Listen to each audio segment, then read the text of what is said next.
Cada um de nós, seres humanos, vive em sua própria realidade para si. A realidade para cada um de nós é apenas uma possibilidade entre outras, e a realidade momentânea para si mesmo não é a realidade mais precisa e pode sempre ser melhorada. Bom, mas isso levaria a uma espécie de relativismo, né? Cada um tem sua realidade, a gente fala de realidades, o que seria a realidade mesma, né?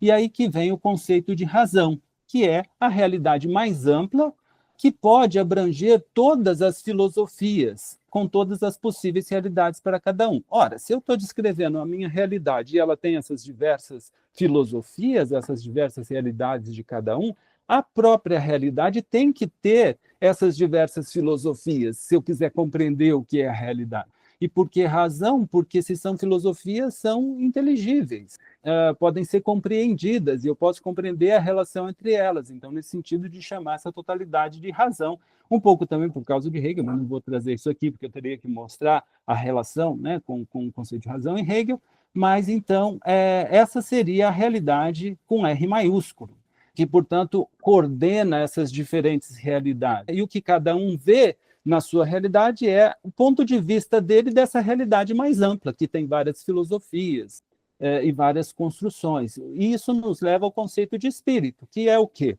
É nós entendermos que a gente tem uma construção de mundo, que isso que eu estou vendo é a minha realidade, é a minha construção, e que melhorá-la seria no sentido de no sentido da razão, ou seja, dessa realidade mais ampla que tem as diversas realidades de cada um, que passa por entender o outro, por compreender o outro, e por compreender como a dinâmica do mundo vem da compreensão do outro, dessas diversas filosofias, desses pontos de vista, né? Então, o espírito é justamente um conceito que busca captar essa caracterização. É uma autoconsciência que é capaz de vir a reconhecer a razão e a si própria dentro da razão.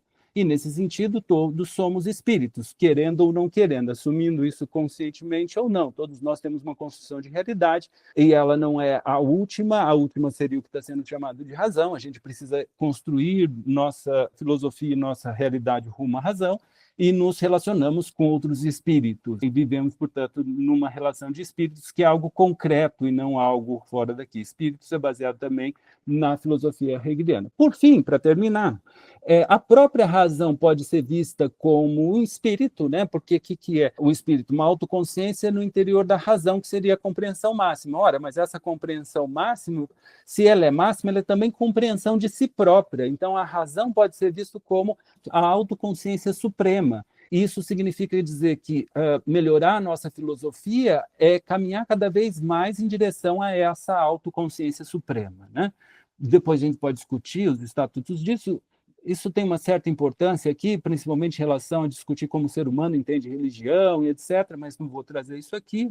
O próprio Hegel nos diz, então, que a história da filosofia é a história da descoberta dos pensamentos sobre o absoluto, de filosofia sobre o absoluto, ainda que os filósofos alguns não aceitem isso conscientemente, que é o seu objeto. E que, no final das contas, o espírito é o espírito absoluto. Essa é a suprema definição do absoluto. Então, a gente pode usar essa interpretação de Hegel, do espírito absoluto em Hegel, para juntar com as construções que podem ser explicadas pela epistemologia genética e ter, então, uma unidade de compreensão desse todo.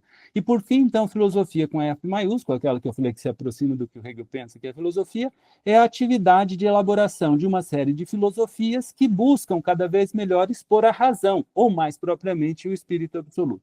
Então, a filosofia hegeliana permite tratar as diversas filosofias na história da filosofia, e não só das pessoas, né, mas na história da filosofia, e, portanto, pensar essa totalidade. Então, mais ou menos é isso o projeto. Eu agradeço a todos pela paciência e por ter ouvido até aqui.